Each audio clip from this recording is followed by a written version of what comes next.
পাইলটরা কিভাবে টার্বুলেন্স এড়িয়ে চলেন? অনেকেই মনে করেন টার্বুলেন্স হঠাৎ করেই ঘটে এবং পাইলটরা এর জন্য প্রস্তুত থাকেন না, কিন্তু বাস্তবতা সম্পূর্ণ ভিন্ন।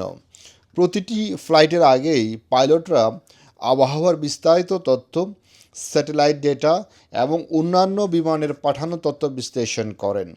আকাশের কোথায় বজ্রঝড়, শক্তিশালী বাতাস বা টার্বুলেন্স রয়েছে সেগুলো আগে চিহ্নিত করা হয়।